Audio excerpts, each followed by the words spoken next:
Alchemy is a pseudoscience from the Middle Ages and Renaissance. It is most famous for transforming dull metals such as lead and copper to shiny ones such as silver and gold. However, it also includes an underlying philosophy.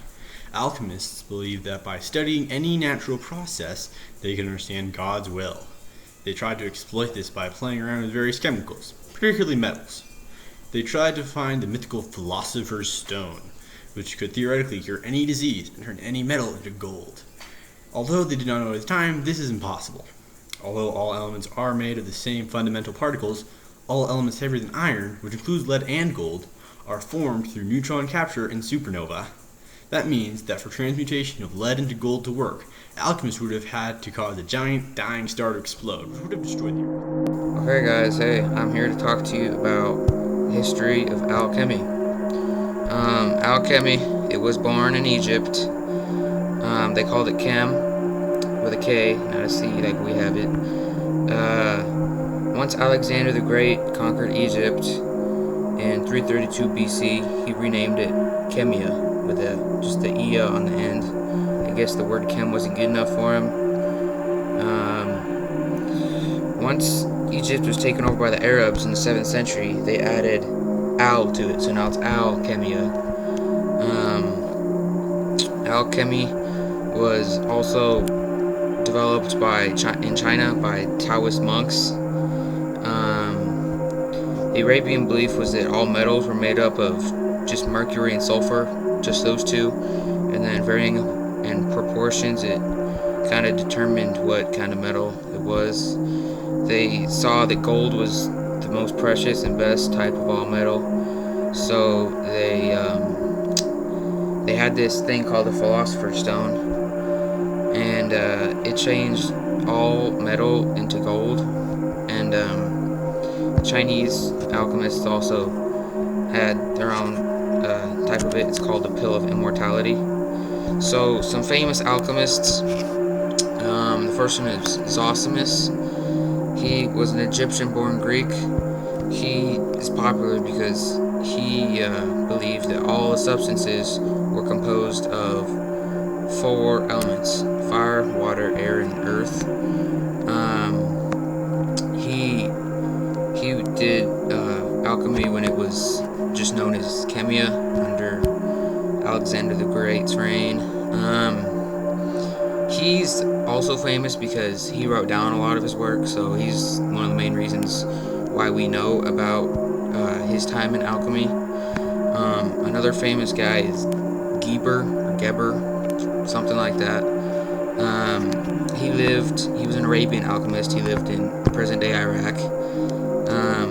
He's kind of famous because he distilled strong acid from vinegar into vinegar, and believed that all metals are made up of mercury and sulfur, just like most alchemists. And he did believe the Philosopher's Stone would turn metal into gold. The last, he's a pretty famous dude. His name is Isaac Newton. He's more known because he studied sciences and physics and maths, and he's very famous. But he actually spent a lot of his time on alchemy. He did do a lot when it comes to alchemy, but a lot of people believe that he actually did succeed in transmuting lead into gold. So you've heard about the history of alchemy and the theory of alchemy, and I'm here to talk to you about alchemy down and dirty and practicing it. Alchemy in its purest form is the language of the spirit, and it's the direct translation from ancient Arabic, meaning the science of God, and it is believed to be simply the primitive version of chemistry. Now, this could not be further from the truth, and the reason is because of the level of thinking behind each process, the level of abstract understanding necessary to complete alchemy and for the underlying meaning of it. A great duality can be seen in opposing ideas. An example would be such as evil and good, light and darkness. And in alchemy, you have the sun and the moon. The sun, which will be represented as soul, and that represents the oneness due to its presence of the sun is able to encompass all. And it also represents the masculine and active principle of the universe, The moon represents possibilities, from endless to fulfilled potential, which can be seen in her phases to be empty at one point and completely illuminated at another. The moon is also called Luna at times and represented the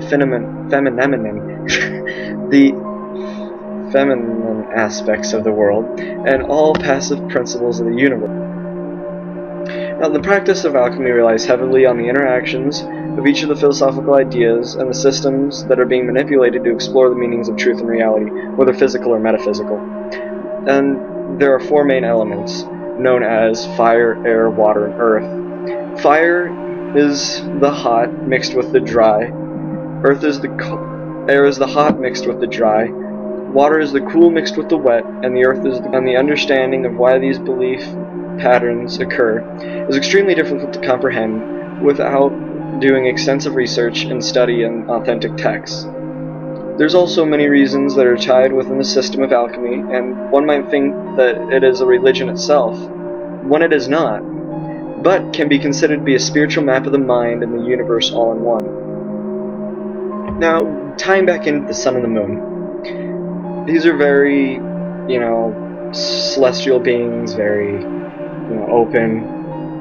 And a lot of the practice of alchemy does have to deal with the sun and the moon. So, let's say you're making a potion influenced by the sun. Well, first of all, you're going to make it on a day ruled by the sun, which would be Sunday.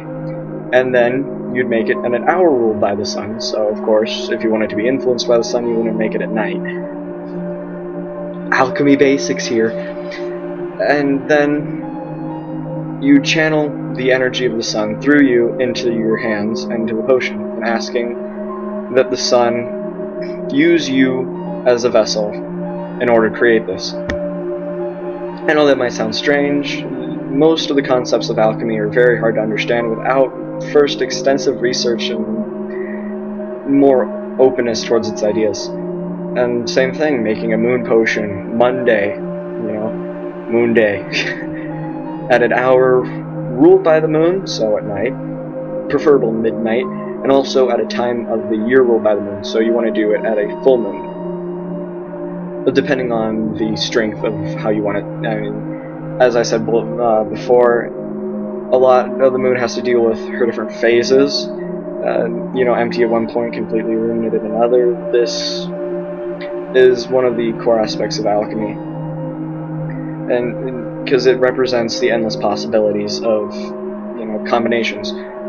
So you'd want to do it at different times of the month, crescent, full moon, waxing, all that goodness, to get the different kinds of influences by the moon. With the sun, you're just stuck with one little ball of light just shining down on your potion, going, put this in here, put this. But needless to say, alchemy is a very complex and absolutely in-depth system, and it would be too hard for me to explain it all in one sitting. If you have any more questions, talk to our group. We'd be more than happy to explain. Anyways, thank you all for watching. This has been Sean, Caleb, and Weston talking about alchemy. Have a good day.